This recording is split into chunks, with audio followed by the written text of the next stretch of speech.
Hi everyone, it's Pamela Nuri, Head of Expedition Operations at Noble Caledonia, and today we are doing part 2 of our chat about Caribbean and Central America itineraries coming up on the Serenissima at the end of next year. That's the end of 22 and the early few months of 2023. So let me share my screen with you for a sec, and let's talk about the other half of the itineraries that we missed last time. So just to recap, last time we looked at the brochure in general. We ran through some of the 7 voyages. This is the 7 types of voyages we're running in that season. And we focused a little bit more on the pre and post cruise options. So if you want to know a little bit about those, it's in the last video. And we looked at these cruises in yellow, which are slightly more island focused. And today we're going to look at these cruises circled in green, which are more mainland and more Central America focused, and how to separate them out. So those islands are obviously wonderful, idyllic little stops all along the way. Each day you've got a little bit of mixture of culture and wildlife, and they each have their own unique elements to it. And it's very idyllic, Caribbean, whimsical, whereas now mainland Central America, I'm going to say, let's look at these 4 cruises here.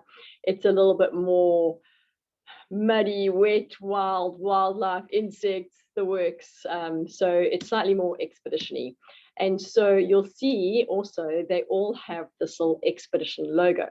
The Caribbean focused ones, the Caribbean islands focused ones, still do use zodiacs, and they do have snorkeling, and they are expedition, but these ones are more so. So we're doing not just shuttles ashore, we're doing zodiac cruising, we're doing more snorkeling in general, we're doing more robust landings, maybe especially on the Pacific side, sometimes with a bit more surf and high impact. So you could say it's a bit more wet and wild, all the good things that I like, of course, and not really necessarily for everyone, but certainly it's really taking advantage of the fact that it's a small ship with bunch of zodiacs, and it would be very hard to replicate these kinds of tours by yourself.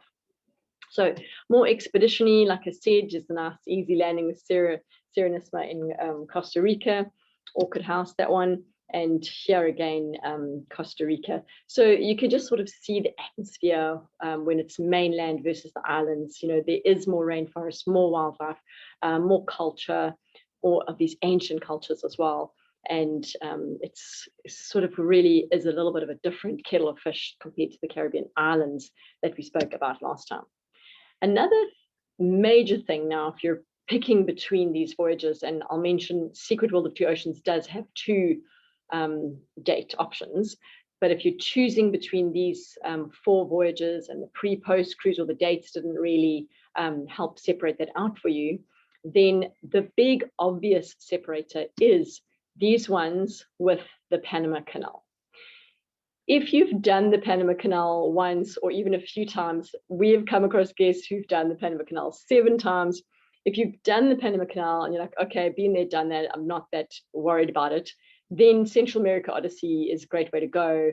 It's a slightly shorter voyage, and you get to spend a good amount of time in more El Salvador and Nicaragua. Whereas all the other 3, which amounts to 4 cruises, include the Panama Canal.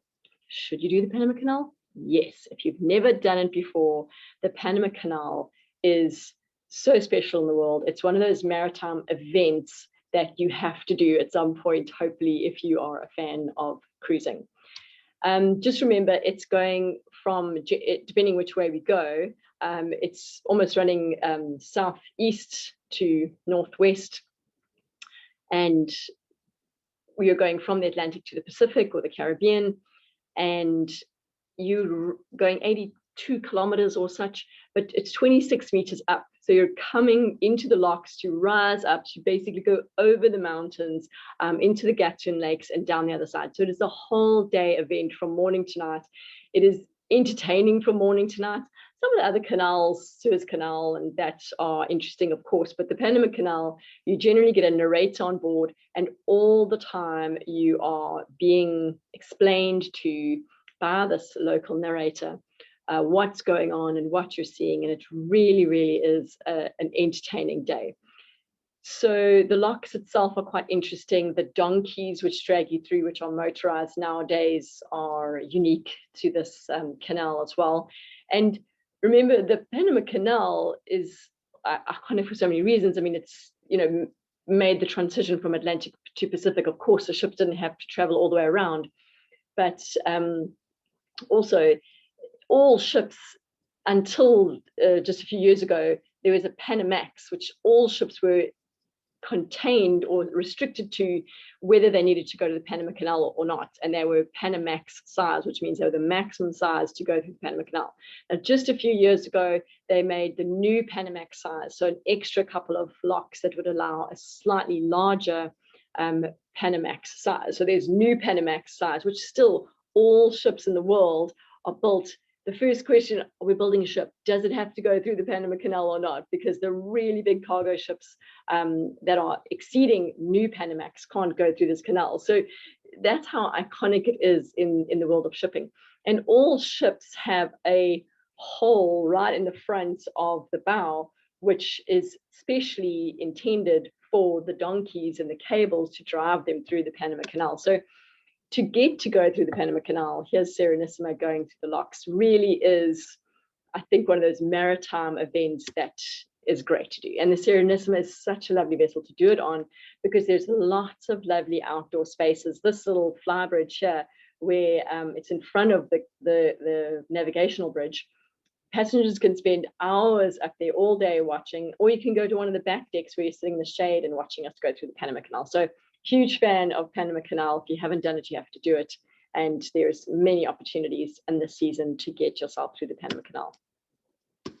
So the next thing that I wanted to just look into how you separate out these cruises is just to touch on, I guess, the atmosphere of the cruise itself.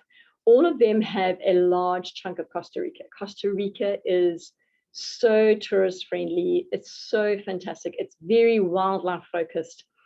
So much unique wildlife, and all the places we go to, whether they're very touristic or less touristic, they're just well appointed, well taken care of, well managed. It's so nice to go to Costa Rica. You're just sort of always in good hands when you go there, and it always delivers in terms of fantastic wildlife. So they all have a pretty strong Costa Rica component, which is wonderful. I'm always telling people to go to Costa Rica on a DIY, even if not on a voyage like this.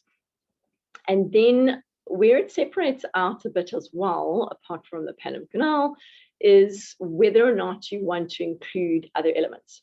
So the Panama Canal Corals and Cultures trip, now you're including Belize, Honduras, Guatemala, pardon, not Honduras, Belize and Guatemala. And that adds a mainland element of culture and mine ruins and cities on the Caribbean side, which is really different from the other few voyages. And it's really, I think, quite interesting as well, flying out of Grand Cayman. So that one, I would say, is slightly different to the other three. And then on the voyages that include Guatemala and El Salvador, so that's this one here, Central American Odyssey without Panama Canal, and this one here, Guatemala and El Salvador, what you're adding to the good mix of Costa Rica, which they all have a really good mixture of Costa Rica, you're adding also great cities like Antigua, so wonderful architecture, culture, and ruins, mine ruins, and wonderful culture. So you it's a really nice blend or mix up once you add in those sorts of areas of Central America. And then finally, when you do this one over here, the Secret World of Two Oceans, which is two options of, you're adding a bit more of Colombia on both sides. So you're adding Cartagena, you're adding, which is a great city. It's one of the greats of South America. And you're adding Utria National Park, you're adding Bahia Solano, and San Blas Islands, which is actually something quite different entirely. So I'm just going to run through a couple of pictures just to kind of give you that essence of these Central America voyages. Of course, the brochure is laden with so much more information. Always email us to ask. But just to give you a flavor through a few pictures, there we go, Serenissima and the Central American Odyssey. This is the San Blas Islands. There are, I think, 400 of the islands. Some of them have these really sort of bustling, informal settlement type of communities on them. This is one of the ones where we do kind of more day tripping, snorkeling sort of atmosphere. and we go ashore here and we do some nice snorkeling offshore. But the molas, which is you can buy at some of the sandblast islands where they have communities, are unique and fantastic, and they're sort of hand stitched, hand woven, lovely, lovely. So sandblast is actually, it's quite special, and it's something different from the rest of Central America, I would say, or the other Caribbean islands that we were doing. This is actually Monteverde, which is on the post-cruise or pre-cruise in Costa Rica, but you get the atmosphere, get the flavor of what Costa Rica is offering, these wonderful, wonderful primary rainforests, high altitude ones, coastal ones, east side, west side, everything's a little bit different depending which side of Costa Rica you go. I can't speak more highly of the wonderful wildlife and experiences, nature and wildlife experiences you'll have in Costa Rica. It seriously delivers.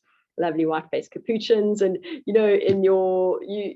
at home, wherever you are in the world, you get some indigenous wildlife, wandering through the national parks in the city. And in Costa Rica, you'll just be in a park where you see local families having their Sunday picnic, and the white-faced capuchins come through. So it's really, really such a special place. Macaws and all the other things as well. It's great.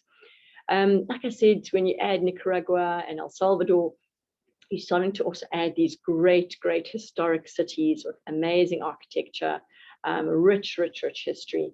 And this is the cathedral in Granada, in Nicaragua. And also mentioned, when you start to add El Salvador, you've got these wonderful Mayan ruins, such as this one in Tazamal. So just really blending something quite different from the wildlife and rainforest element that is so strong and rich in Costa Rica. So I hope that helps separate out a little bit. Pre and post cruise, of course, that are a factor. And listen to the last video if you want a little bit more information in those ones. And your Panama Canal is a huge factor. It's a full day. So if you've done the Panama Canal, maybe the Central American Odyssey is sort of the way to go. And then whether you want to add El Salvador or Nicaragua, or whether you want to add a bit more of Colombia or the Caribbean side of Belize and Guatemala, is maybe the last deciding factor for you. So hope that was helpful to help you navigate through all these amazing voyages, which no doubt we all want to do all of. And I hope you enjoy this video, and we'll bring you another one next, I think, on Cape Verde.